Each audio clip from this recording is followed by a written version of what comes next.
So if you have Crohn's disease or ulcerative colitis, you may have given thought on how it will impact your day-to-day life, and most likely are taking steps or have taken steps to adjust to it. But one of the things many people don't think about is if inflammatory bowel disease can have an impact on fertility. And that is exactly what I'll be going over in this video, discussing the most common concerns about fertility in people with IBD.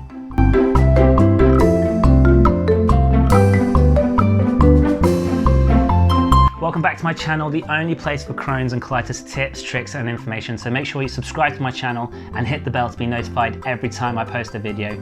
And if you want to join an exclusive community of people who receive tips, tricks on living with Crohn's and colitis, make sure you sign up to my newsletter by visiting the link in the description box below.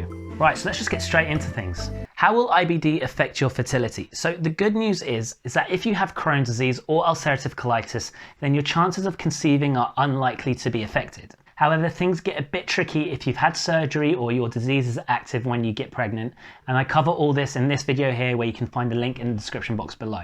Many also are worried about if they could pass on their IBD to their child, and so many choose not to have children based on this fear.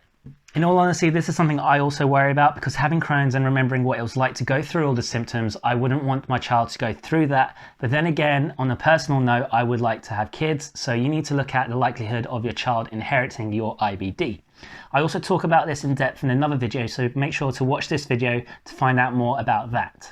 So the medications that you take for Crohn's and colitis can be difficult to manage because of their side effects, but some can also impact on your fertility.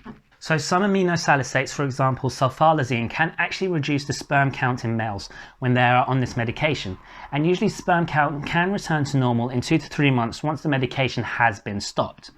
Obviously, never stop taking any of your medications unless your doctor has specifically told you to. Some immunosuppressants like methotrexate shouldn't be taken if you're trying to conceive or are pregnant, as they can cause birth defects, and so contraception should be used up to 6 months after stopping methotrexate. You can find more information on contraception and IBD in this video, and as mentioned before, never stop taking your medication unless your doctor has told you to.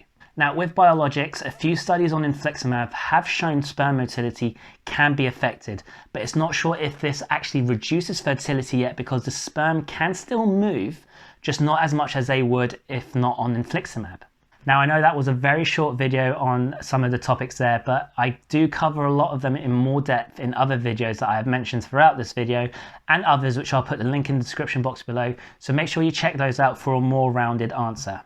Again, if you do have any concerns about your medications and its impact on your fertility, make sure to discuss this with your doctor.